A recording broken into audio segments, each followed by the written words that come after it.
All right, so as you know, today we are going to be talking about the four clusters of the ADC Part 1 exam. I know it is the most confusing aspect of the exam, which a lot of people struggle to understand that when they are preparing and when they're preparing any source, whether it's the questions or whether it's any particular subject theory or therapeutic guidelines, ODEL, or even other articles also that you do, or any other guidelines for that matter. What cluster are you satisfying while answering those questions? And what aspect of reading each resource, which cluster are you strengthening? So last time in the previous week's session, I talked about that how when you attempt all the SVQs and when you start the course subject-wise quizzes now, especially the subject-wise mocks that you will get every week, whether it's operative or endo, prosto, every week, along with the subject that you are preparing now for the program, you are going to get a mock examination on the day 7. It would be available on the app. And those SBQs, when you practice, would have 5 sub questions, just like your exam. And all those 5 sub questions would be covering all these 4 clusters that we are going to be talking about. And then eventually from the week 1, you will start learning what kind of questions come into the category of each cluster. And as you send me the scores after taking the quiz, when you send me on WhatsApp or on our one-on-one discussions, then I will help you and I'll ask you also to analyze your mistakes, that what kind of questions you're making the mistakes at. So in the classes, I've already given you tools how to do the self-assessment and analyze your mistakes so that you can utilize these mistakes right now to make them your strengths in the exam. Right? That's how we use our mistakes. We turn them to our strengths. Once you identify your major problem areas, then you start working on them. And during these 5 months, when you work on those problem areas, ultimately you turn them into your strengths in the exam. And that is the whole motive of doing the practice and mock examination every week as we graduate in this program. So when you take all those mocks every week and then ninja mocks every month, you would get a clear picture of what clusters you're making most mistakes at and how you can prepare. Now, today's class and this file also I'll put on the drive link so that you can refer to it later as well. That once you have identified your problem cluster, right? Once you've identified the problem cluster, how you can strengthen it, how you can prepare more on it. That is what is most concern for everybody. Is that right? Once you understand what are the 4 clusters, you know the names of them, then you know that you're making mistakes in these clusters, because I'll tell you what kind of questions get asked in each cluster. Then once you identify which cluster you're making the most mistakes at, then you want to improve it by working on the resources and the books and the material that you have. Is that correct? This is the approach. This is the practical approach to get 4 A's in the exam. Is that right? First, you identify where all the SBQs 5 questions, which cluster each question lies in. Then when you take your weekly mocks, you identify which are your weaker clusters. And then using this file as a guide, you know how to prepare for that cluster using different resources. This is as straightforward as it gets. So let's talk about individual clusters, how you can identify those questions in the exam. I'll be giving the examples right away here. And then once you start taking mocks from the next week onwards, because the live classes of the program March 2025 course are going to start next week.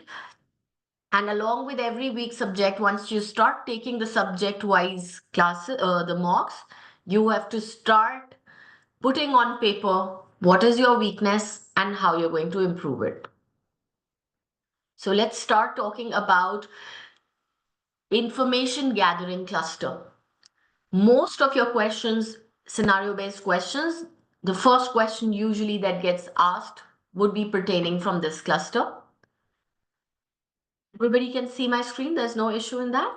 And it's streaming perfectly on Facebook as well, right?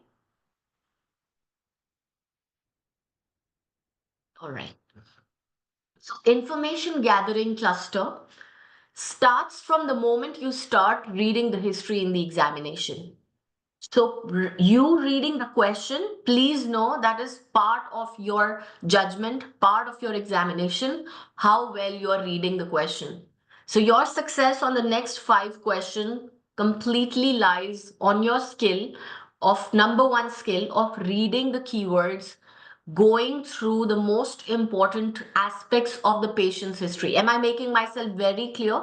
Your success and 4As start from the moment you start reading the SBQ history, right?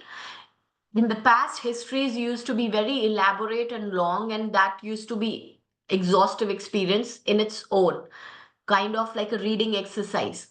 Now, in the last few examinations, the history is getting concised and more direct, and sometimes even limited and concealing. Are you getting this point? I want everybody to have this very clear perspective of how histories are also changing in the examination. The way of writing the histories are also changing. These are extremely powerful tools.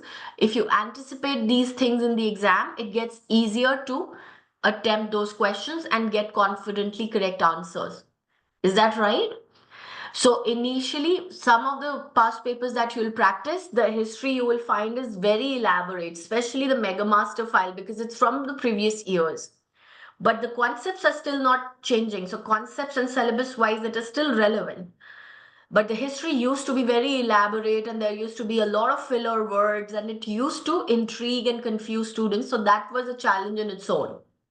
Now the history is getting very concise and short and to the point and not very, there are no frills around the history.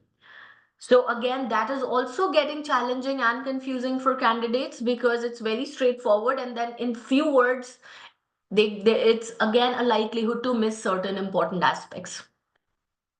So what happens is information gathering cluster will start the moment you start reading now the concise and crystal clear history that you are going to get. And all those questions would be, in some ways, application of those points given in the history, right? So when you start recording the history, wait a second.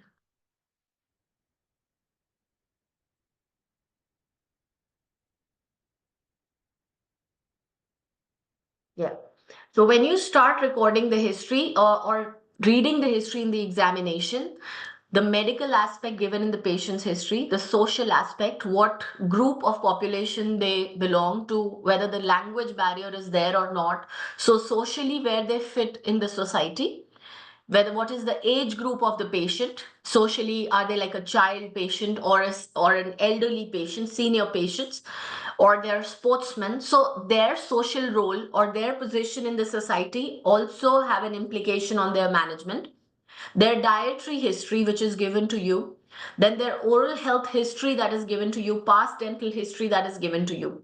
All this is part of the question that is provided to you. So when I start practicing in the live classes now, I will start showing you the keywords. I will start showing you the most relevant aspects of the history, which will be directly implicated in answering the questions. Then you would be provided certain information of clinical examination that will not always be in form of the words. Okay, mind that ADC questions will not be straightforward, that all the clinical examination or would be provided to you in the words. They would give you either examination in the form of clinical pictures, or they will give you some kinds of investigation pictures like the OPG or IOPS, right? So some sort of clinical exam history would be given either in words or in the form of clinical pictures. You know, I'm taking weekly the picture tests on the Facebook group, and I ask you to go and attempt it, right? And sometimes some students comment, but based on the picture, how can you say that? Based on the picture, how? So with the limited picture, a picture can tell you 1,000 words. That is exactly what you're going to see in the patient's mouth also, right? For example, I posted that question with an overhang, which has led to the black shadow of the secondary caries and the black triangle showing the clinical attachment loss. indicating that. And I asked you what would be the diagnosis. So obviously the probable diagnosis becomes the secondary caries due to the overhang, the plaque entrapment site, and the food impaction that has led to the black triangle has also formed between the incisors, right? Or the overhang, because it becomes a plaque trapping and food impaction site, has led to the localized periodontal defect.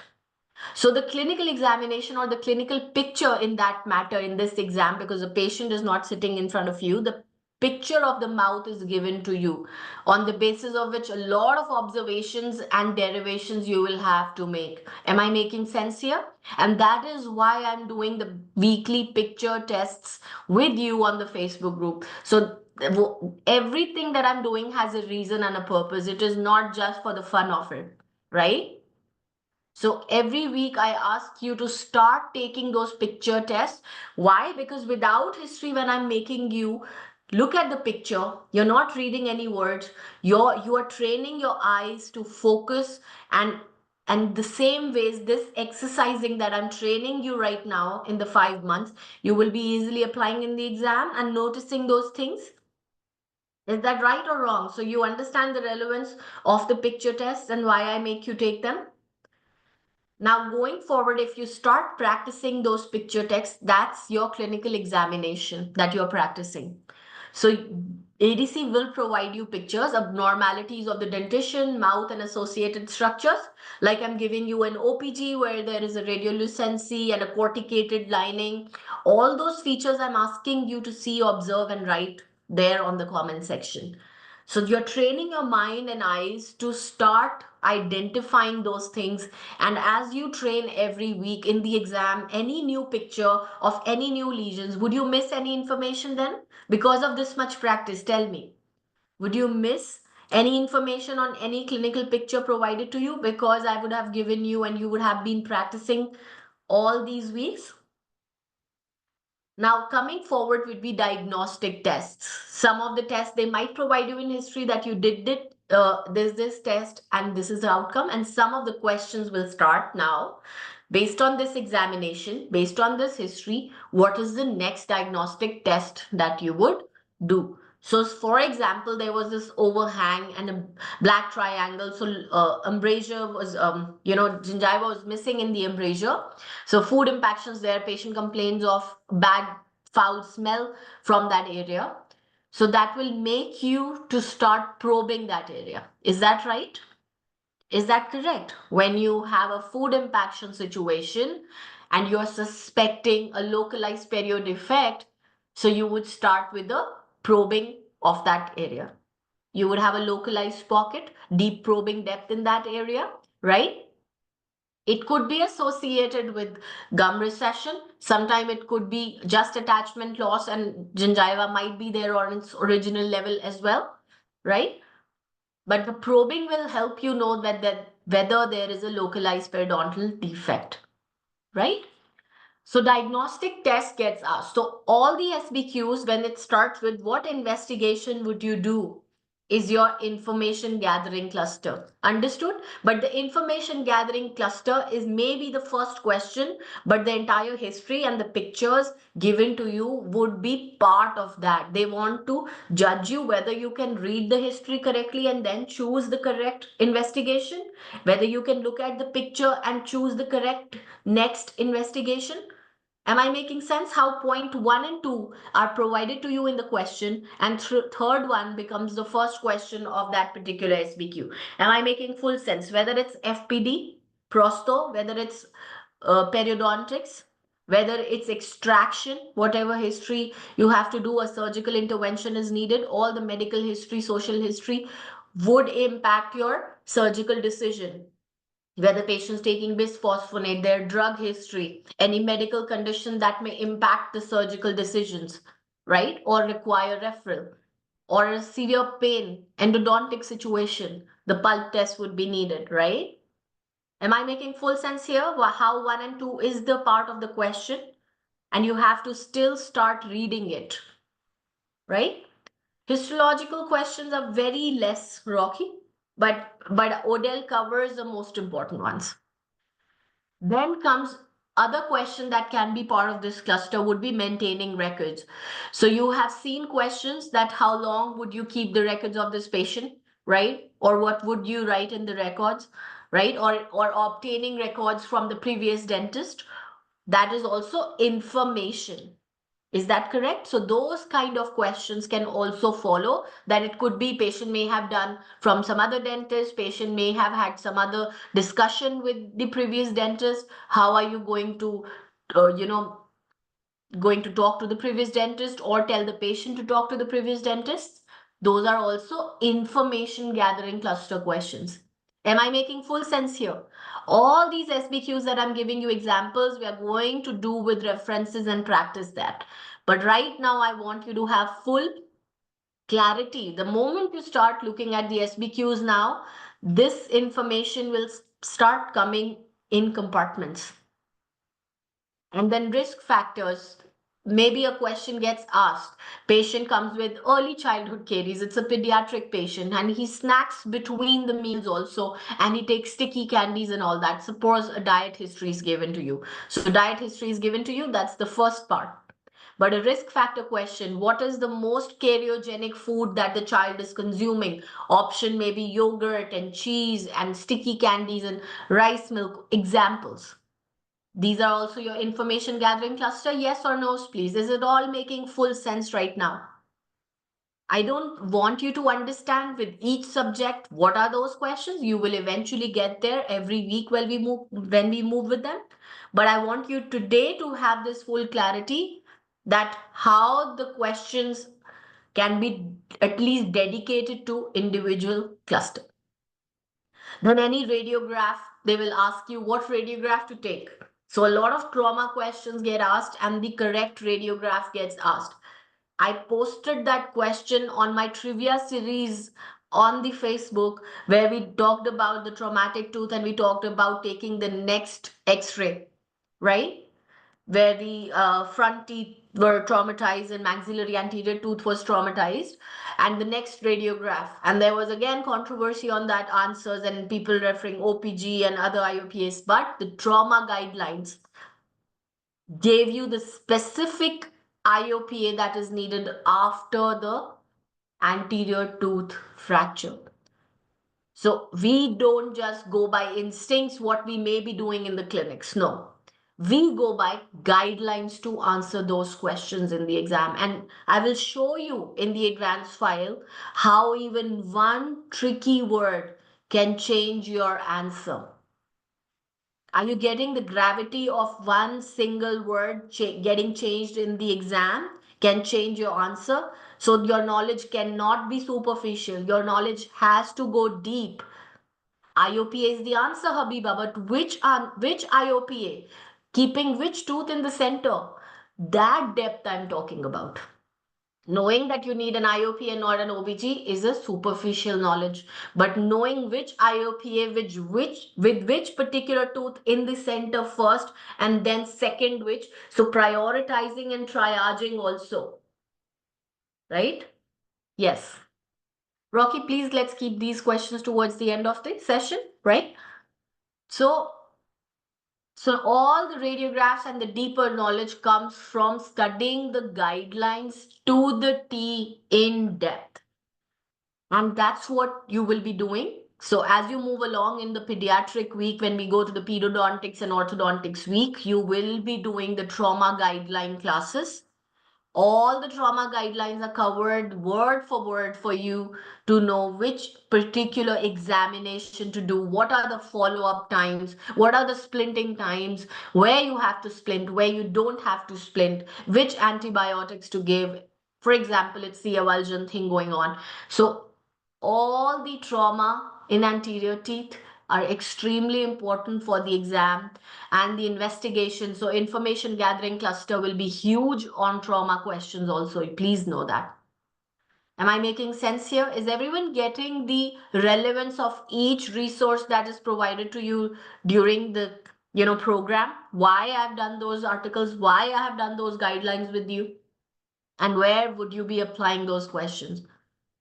So with this knowledge, you're gaining a lot of power already in your hands. Even your start point, is becoming extremely strong. You will realize it, right? You are realizing it because you feel empowered. Because when you look at a particular resource and you know what kind of questions are coming, you have more strength to learn from it. If you don't know what can get asked, you will be lost in all these resources. But if you know what particular I can get asked, then you will be more focused on learning and taking away from those resources. So if you know where you're going, it gets easier. But when you don't know where you're going, you're just lost. So that was about the information gathering cluster. All these 6 points together, did it give you a good review of what kind of questions to expect, right? And how it starts from reading the history, looking at the pictures and radiographs. So keep taking my weekly picture test. That is absolutely training your mind and your brain and your eyes for reading the clinical pictures that are provided to you. They will start telling you stories. Trust me, a single picture will start telling you stories about what the patient might be having problem with, what can be the complications, what can be, the treatment planning. All this will start with just starting to practice looking at those picture tests. Coming to the second cluster, which is your diagnosis and management planning cluster. It covers the identifying the disease or abnormality which requires the treatment or further investigations. So after you've read the entire history, after you have seen the clinical picture and the radiograph that's given to you, now and then the questions you have answered, okay, what investigations are you going to do? Are you going to do probing? Are you going to do the pulse test? Are you going to remove the prosthesis? Look at the abutments from the visual eye. If there is a cracked tooth, are you going to remove again the crown and inspect the crack visually? I'm giving you different discipline examples here. After you've answered questions like that, what investigation you do, right? Then will come the findings will be given to you, and the next following questions would be what in your idea is the most likely diagnosis, right? So the diagnosing questions where they will ask you the most probable diagnosis of, maybe it's of a tooth, maybe it's on the cheek, it's a white lesion, maybe it's associated structures like a pain in the temporal area or in the cheek area, masseter area. So it could be MPDS, it could be anything based on the findings, based on the information gathering. You reach and answer the diagnosis and the management questions. Is that correct? It could be anything. It could be TMJ related. It could be MPDS. It could be a disc MRI that they have shown to you and ask you whether it's your internal derangement. Then based on the history, whether it's with reduction or whether it's without reduction in a locked mouth, right? So diagnosing a disease where you're answering a question, where you're identifying the patient's diagnosis is the second cluster. Then based on the diagnosis, they will also start framing the next question, which would be the treatment plan, by adding on what are the risk factors, what is the patient's medical history or the drug history that can impact the treatment planning. Because diagnosis cluster also includes the questions on their planning part. So suppose there is a patient who consumes a lot of alcohol and is a smoker and comes with a white patch. So the risks of the patient's social factors, risk factors, and they should start implicating the management planning that, okay, white patch in a patient with risk factors, I should start, thinking about referring, and get the biopsy done to rule out whether it's a malignancy or not. Is that right or wrong? So all those questions as well, because you will see SBQs there where there is an alcohol consumer and a smoker patient and with a white patch, and then he asks, is he at a risk of that? Right? Does he have cancer? So what kind of answer are you going to give them? Right? These are management planning that you're going to refer them to the specialist, either oral medicine specialist or the surgeon, to get the biopsy result, right? So all that diagnosing first, that it's a white patch, most likely a leukoplakia, but the management planning based on the risk factors could be also getting the biopsy done. Is that correct? Is it making and coming again into shape? Now, recognize health as it relates to the individual. So, again, all those patients' medical history, social history, cultural context. Suppose it's a dementia patient, Alzheimer's patient, patient living in senior residence, right? And he's dependent on his caregivers for the oral hygiene. So, you know, the diagnosis is the rampant caries, right? I mean, not childhood caries, but he's a senior patient. So there is rampant caries, right? Or old age related caries, root caries. Agreed? So all those diagnoses you made, but then the patient's social context is that he cannot do his oral hygiene measures himself. Is that right? So he has to depend upon the nurses there. So then you plan that, okay, I have to come and train the nurses here so that this patient and other patients also do not suffer like that, because nurses will keep changing their shifts and everything. Understand that?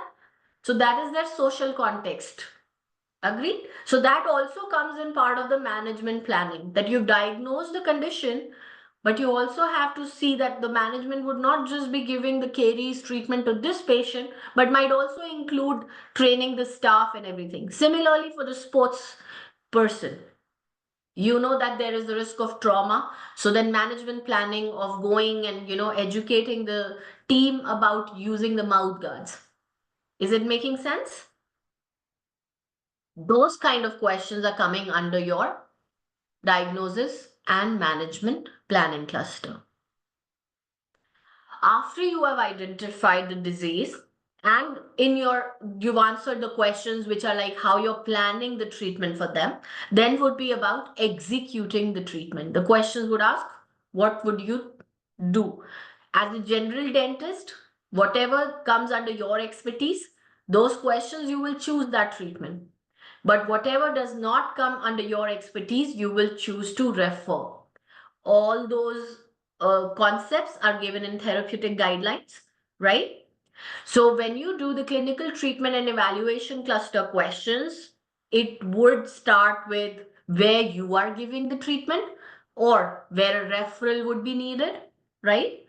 So answering those questions, what is the treatment for a particular condition, whether it's endodontics, prosthodontics, or pediatric patients, managing the patient's behavior, right? Sometimes you might need behavior management, minimal sedation. So, where you can do it, where you have to refer, where you have to give the drugs, even giving the patient's medications.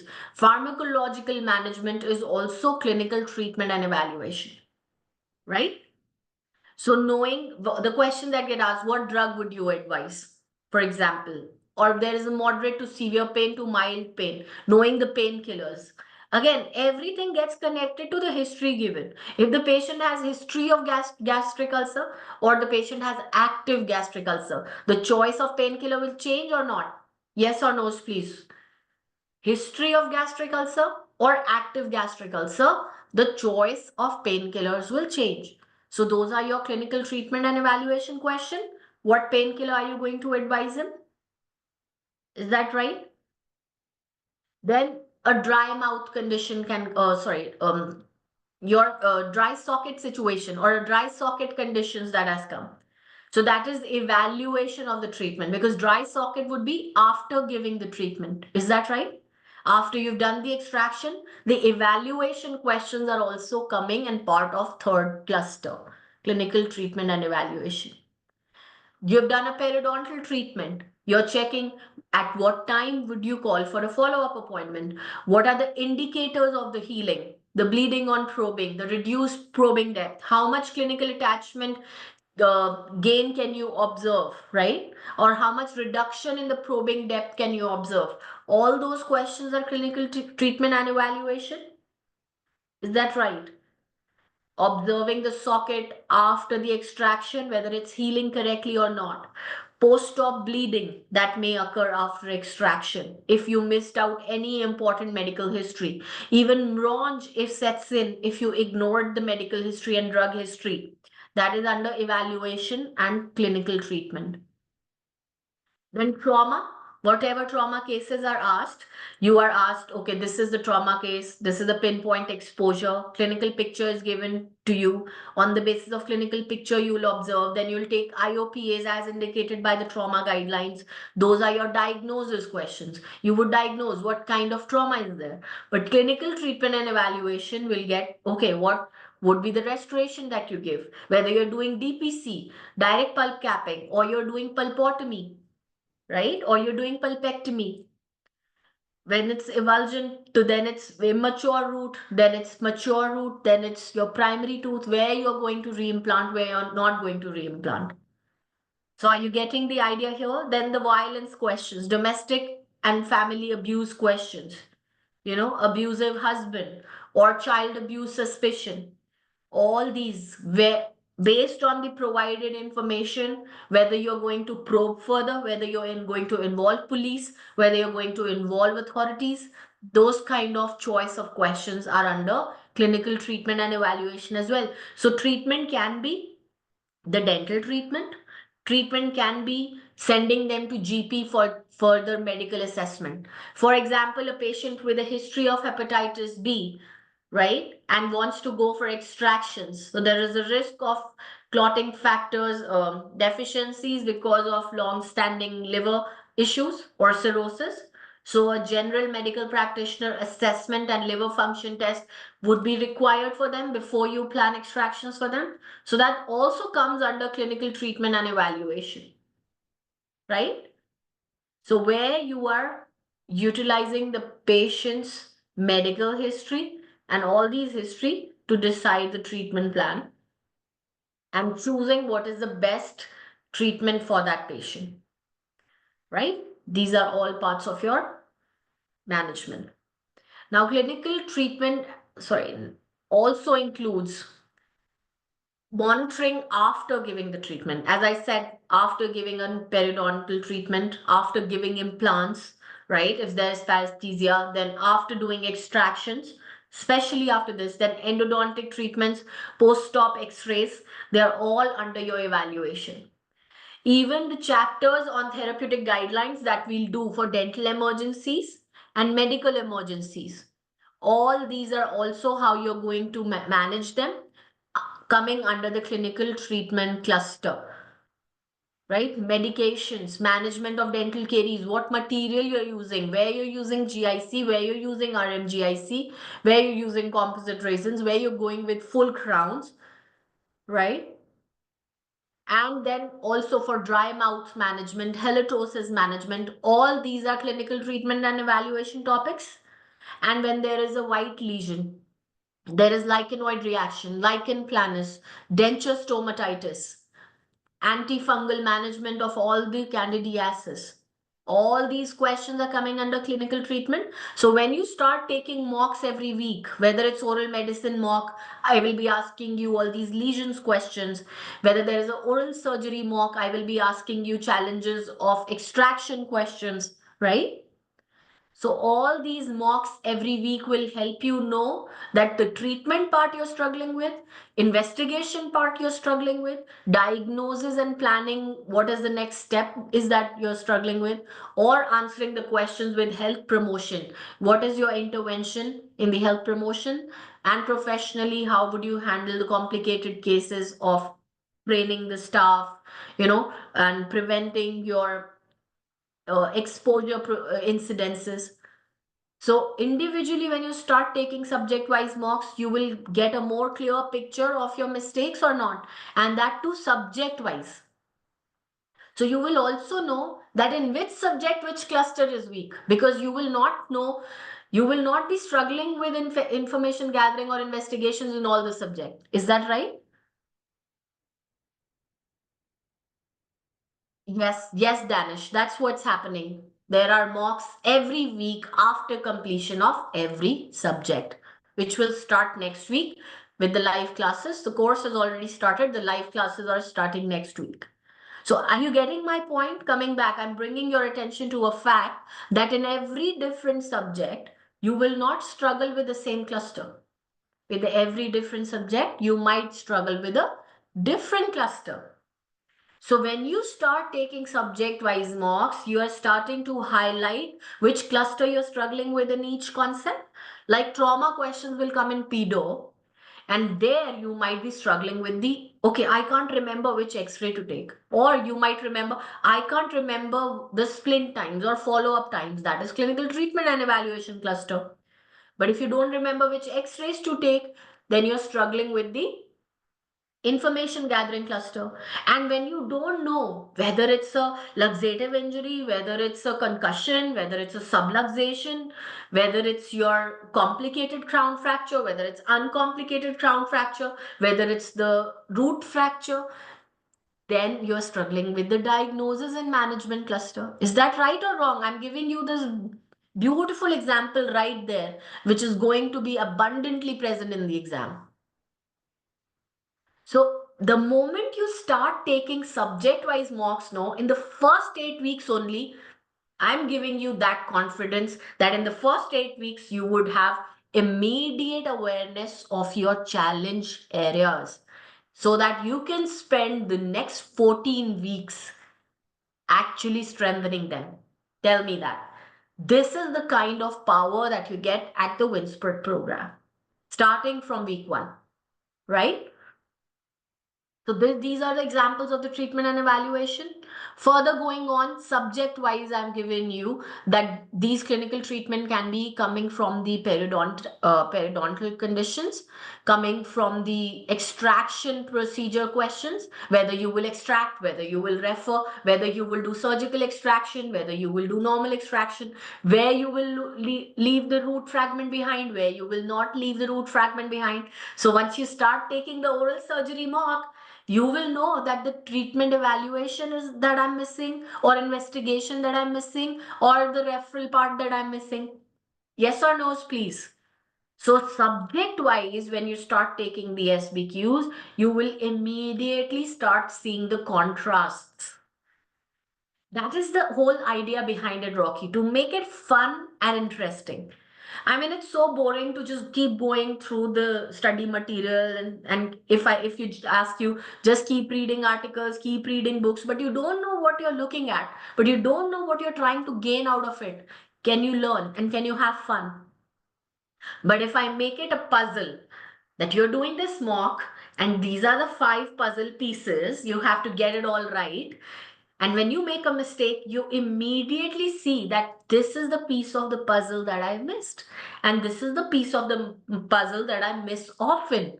So I need to maybe take out the trauma guideline book and maybe do that guideline table where there is diagnosis part. Okay, how you define each injury, or what kind of x-rays do I take, or what kind of follow-ups do I do? That is a beautiful table that's given to us in the trauma guidelines, right? You just open on the app, the trauma guideline class, watch it, and you can fix your problems, right? So, yes, exactly, Rocky. Once you identify that, okay, I fail in where to give what kind of fluoride strength, you go to the app, you search on the webinar section, the fluoride guideline class, the CV class of operative, where I've done all the caries management and the fluoride management. Watch that class. In 2 hours, you're done and thorough with everything that there is to be. But how the recordings and how these lectures are going to come in even more fruitfully handy to you is by taking your assessment every week and seeing the pieces of the puzzles that you're missing so you can fill in those revision weeks after week 8. So first 8 week are very burdensome because there is a lot of work that you're doing, right? But because you're doing weekly analysis cluster wise, it will become a fun challenge. It would be hard. It would be very, like, it would require a lot of hard work, but it would be fun because you have the end goal. It's like a treasure hunt for you, right? It becomes like a treasure hunt. Okay, I have to focus on each keyword on the mock exam. So I'm missing medical histories. I have to review that part of the or that TG class I have to watch, right? Similarly, for FPDs also these kind of questions will come. Then implant, these kind of questions come. Management of anxiety and pain. So painkillers question that get asked. And then anxiety management question about nitrous, about the BDZs, all these questions that get asked. Right? All this, when you start making mistakes in the mock, and do not be scared to get low marks in the mocks initially. Do not be scared to make mistakes, right? Those who fear mistakes, they fear growth. Am I making myself very clear when I say that? Those who fear mistakes, they fear growth. And exactly where your fear lies is exactly where your growth lies. So embrace your fears, get onto those mocks, make mistakes, get 40%, get 50%, it's fine. But once you get 40 and 50%, start Rocky putting on the front of each question which cluster it is from, which cluster it is from. And then highlight when you use multicolored pens for all the four clusters. You can literally see, I work with three colored pens at least. It helps me segregate things into compartments in my head as well. So when you start taking your mocks and start scoring yourself, if you get three colored highlighters and start highlighting for individual cluster, you will see a pattern erupting or not, that which color is your predominant in each subject. And then start writing on your notebook that okay, I did the oral surgery mock and I was really struggling with the treatment and evaluation part, or I was struggling with the investigation part. I did not know which OPG or which x-rays to advise for what particular injury and what particular area, which local anesthesia to advise, right? Management planning, diagnosis and management planning. So those kind of questions will start showing up to you, that this is where I'm making predominant mistakes. So you can go back and go to the TG class where I discuss local anesthesia, watch that class, learn the concept, and fix your mistakes and turn them into your strengths, right? So transform your fear into your strengths. So do not hesitate to score less. Do not hesitate to take the quizzes and take the mocks and make mistakes. Make mistakes, but highlight them and assign them a category and go back to the app, watch that class, and completely strengthen that topic. Fourth cluster is the health promotion and professionalism. So the questions again, which will talk about behavioral aspect or the habits of the patient, where you're coming and breaking the bad habits. Those kind of questions. Poor oral hygiene intervention, poor diet habits invention, right? Or there could be problems with smoking cessation that you might require. So the behaviors intervention would be the health promotion cluster. When you're given the history, patient tried to quit smoking but is not able to, so there is a relapse. All the flow chart of the smoking cessation in all the stages of the patient we cover in the classes, and the articles have been covered. Smoking cessation class is there for you to watch all the guidelines, even to the detail of the T, where the patient says I want to quit but I'm confused, or patient says I'm ready to quit, or patient says I tried quitting but failed. Every stage of the patient, every possible variation of your smoking cessation has been covered to the T, following a flowchart which is scientifically guideline. So don't rely on someone saying, oh, it's my clinical experience, I'm working in Australia and this is what we tell the patient. Please. This is a very scientific exam. Approach it scientifically. Don't go by those lame, boasts about, oh, I do it like that. I have this experience. See, experience is one thing and scientific evidence is another, right? Is there a guarantee that their experience is scientifically validated as per the guidelines? Can you guarantee anyone's clinic? And you're a clinician yourself. And you also know that once you learn these ideal things and mark in the exam, the clinical dentistry is an entire different ball game. Is it or is it not? Have we not practiced in a way which has different tangents, right?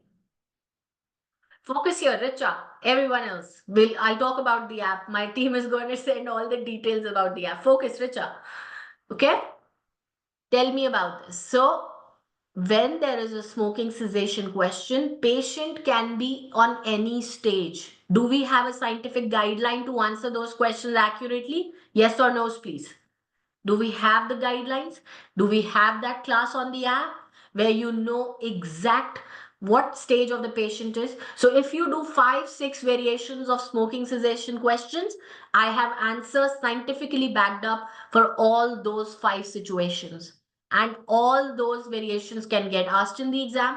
You should be prepared for every single one of them. And that's what you will prepare.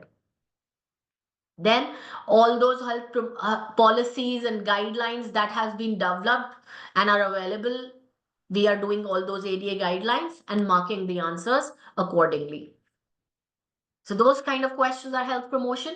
Then professionalism one is again where you're taking the family violence under observations. You're giving an overall management to the patient, not just their dental and oral problems, right? Then where they want to disclose their incidents that happen, exposure prone incidences, who's going to be the witness, what is going to be on the records, what all information you require, what are the baseline tests that you need to execute. Professionalism. If there is a argument happening in your clinic between the patient and your staff, how are you going to manage? What are the things that you can take, but what are the things that you will stand against? All those medical legal considerations.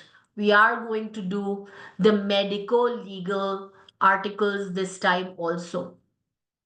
To get answers to the more and more complex questions, we are going to do the medical legal aspect of the professionalism cluster. So code of conduct. Code of conduct also, this time September 24 candidates told me so much that infection control guidelines and code of conduct asked so much. So code of conduct, you need to review and review and review. It might feel like a simple abstract resource, but trust me, it also gets at least 25% of the exam will use that knowledge. So all the ADA guideline articles, the medical legal aspects, refusing the patient treatment sometimes, right? Identifying the vulnerable group of populations, the indigenous patients, the disability patients, the dementia patients, right? Service dog related questions, all those special populations and special groups and barriers. You have to know the correct ethical management of all of those situations. And that's what we are doing through the ADA guidelines, right? So this is all that the 4 clusters are. Did it give you a complete insight of all the 4 clusters or no? Are you feeling far more enlightened about these things? I'm going to upload this file also on the drive for your later, referral if you want to go, because once you start also knowing your weaker clusters, you can go back to this and read these clusters and see that this is what I have to start finding in the articles. This is what I have to start focusing on. Yes, health promotion, professionalism questions would be different. As I told you, Navneet, like professionalism questions are what, and health promotion are on the breaking habits, but they are graded under the same cluster, right? So that is why 2 questions might be on each question. One SBQ might have breaking the habit, breaking the diet pattern or a oral hygiene pattern, and then have a professionalism question. So those 2 questions on that SBQ combined would be graded as a health promotion and professionalism cluster. Okay. So I talk non-stop. Sorry about that, but I hope it was clear, very straightforward. because that is what I want you to achieve at the end of this session, is to knowing all the clusters and all the resources. Now that you know all the books, where everything is and where each cluster is located, even in the particular guideline, I'm so glad, Soumya, you got a very different view and a clearer view. And now, when you look at any ODL chapter, now that you look at infection control guideline or code of conduct or trauma guideline, Soumya, now you know what you're actually focusing on, right? Even in trauma guidelines, you know, information gathering cluster information is where, diagnosis information is where, treatment planning is where, and the health promotion is where, right? So now you know how to even classify your resources so that you can work individually on all of them. That's an all-round preparation. And the subject-wise mocks and ninja mocks are going to give you so much amazing fun while doing this preparation. And that's why I'm telling you, do not be scared of any scores initially. There is a difference, always TG wins for ADC exam. There is differences in TG and ODEL. There is differences in TG and trauma guidelines also. There are differences in TG and other some ADA articles also, but TG always wins. Okay? All right, so I think I've covered most of the aspects of today's session, and thank you so much. I hope you gained something from it. Time management, Garima, I would say, see, minimum 5 to 6 hours you should be aiming for. That is also my minimum study plan requirement. And if you are doing 5 to 6 hours, I would say if you can get it all together in the evening, it is difficult. So probably you can wake up early and do 1 to 2 hours in the morning before you start work, and then keep 3 hours or 4 hours in the evening. Thank you so much, Rocky. That's the whole motive behind meeting you guys every week and keeping different topics of discussion, so that in each discussion, the stronger foundation we lay now during the entire program, the stronger building you will be creating over it. Thank you. Thank you so much, Uma. Thank you.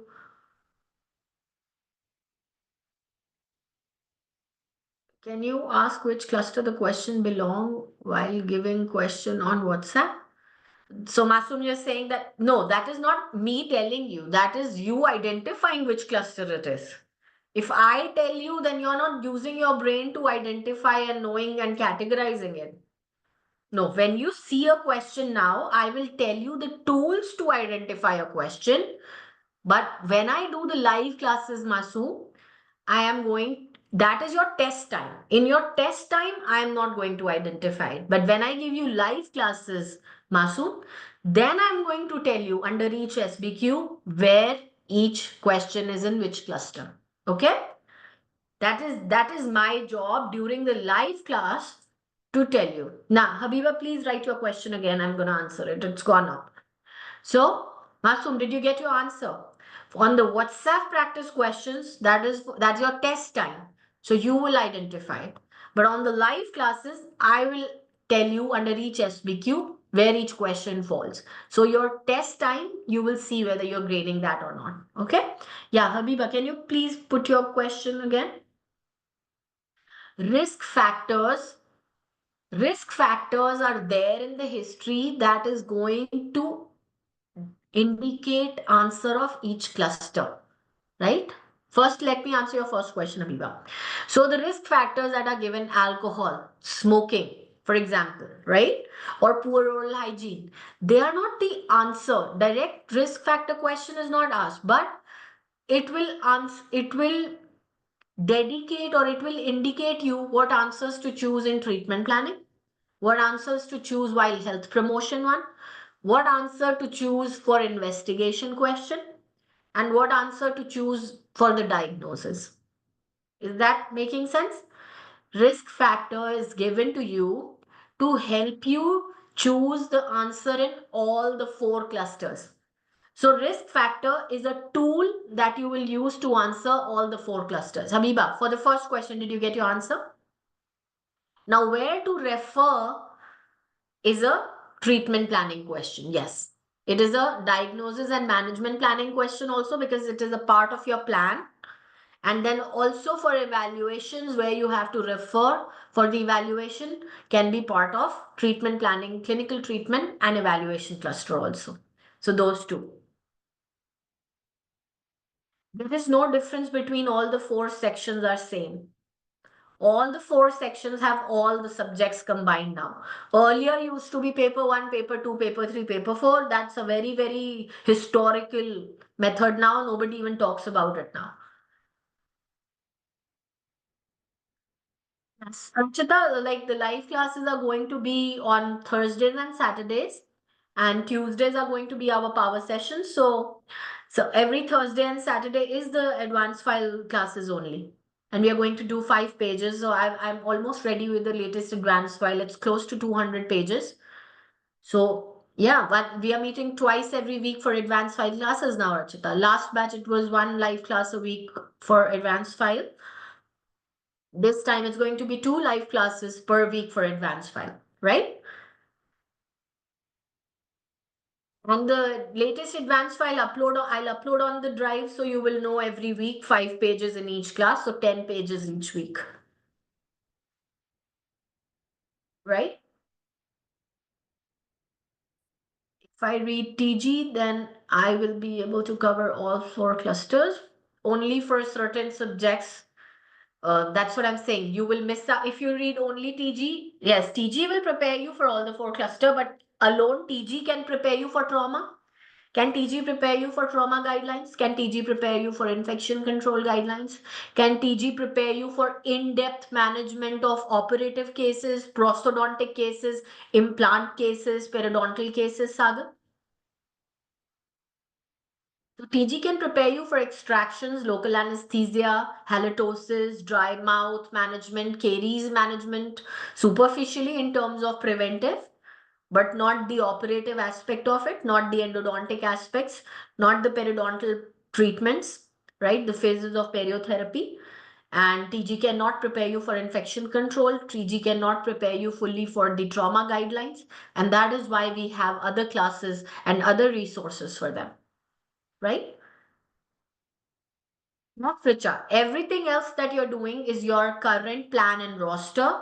Only the advanced file roster will be fresh, the live classes, right? We go subject wise for the first 8 weeks, absolute subject wise, Danish. And then after week 8, from week 9 and 10 onwards, you start going all together. My Mega Master and my advanced file are still dedicated subject wise. The questions have still been divided subject wise, so you can at least focus and see all the questions, so that when I prepare with you in the live class, we are focusing on one subject at a time, so that all the points come together and it becomes like a cumulative knowledge bank, right?